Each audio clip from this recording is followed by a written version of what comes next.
வணக்கம் நண்பர்களே, விவேகம் V+லிருந்து டாக்டர் ஆனந்தராஜ். இன்றைய காணொளியில் போட்டித் தேர்வுக்கு தேவையான ஒரு 3 வினாக்களை பற்றி பார்ப்போம். வானவில் எவ்வாறு தோன்றுகின்றது? நிறப்பிரிகை என்றால் என்ன? நிறப்பிரிகையை கண்டறிந்தவர் யார்? இது போட்டித் தேர்வுகளுக்கு அடிக்கடி கேட்கக்கூடிய வினாக்கள்.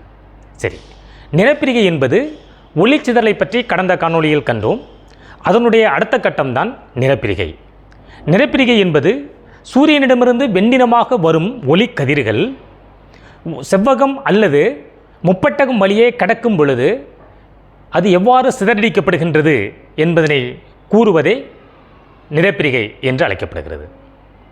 வானவில் எவ்வாறு உருவாகிறது என்று பார்ப்போமா?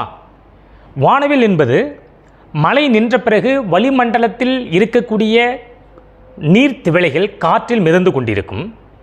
அப்பொழுது சூரியனிடமிருந்து வரும் வெண்ணிற கதிர்கள் அந்த நீர்த்திவளைகளின் மீது பற்று 7 வண்ணங்களாக பிரதிபலிக்கும். இதனையே வானவில் என்று அழைக்கப்படுகிறது. வானவில் என்பது வட்ட வடிவமாக இருக்கும். நாம் பார்த்திருக்கின்றோம். ஏன் வட்ட வடிவமாக இருக்கின்றது என்றால், சூரியனிடமிருந்து வரும் ஒளிக்கதிர்கள் பூமியின் மீது பட்டு எதிரொலிப்பதனால், பூமியில் உள்ள வளிமண்டலத்தின் மீது பற்றி எதிரொலிப்பதனால், அது பூமி உருளை வடிவம் இருப்பதனால் வானவில்லும் வட்ட வடிவமாக தெரிகின்றது. இந்த வானவில் சூரியன் இருக்கும் திசையிற்கு எதிர் திசையில் உருவாகின்றது. இந்த நிறப்பிரிகையும் வானவில்லையும் கண்டறிந்தவர் யார் என்றால், மைக்கேல்சன் அண்ட் மார்லி என்ற அறிஞர்கள் இதனை கண்டறிந்தனர். 1887ஆம் ஆண்டு இதனை கண்டறிந்தனர்.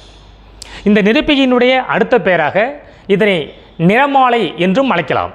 அதாவது 4 வகைகளாக இதன் நிறமாலை அழைக்கப்படுகிறது. தூய நிறமாலை, மாசு நிறமாலை, தொடர் நிறமாலை, மரி நிறமாலை என்றும் அழைக்கப்படுகிறது.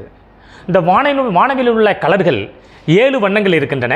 சிவப்பு, ஆரஞ்சு, மஞ்சள், பச்சை, நீலம், கருநீலம், ஊதா. இதை எப்படி எளிமையாக மனதில் வைத்துக் கொள்ள வேண்டாம் என்றால், விபிஜோர் என்று சொல்லுவாங்க. அதாவது violet, indigo, blue, green, yellow, green, red. அதை விபிஜோர் என்றும் அழைக்கலாம்.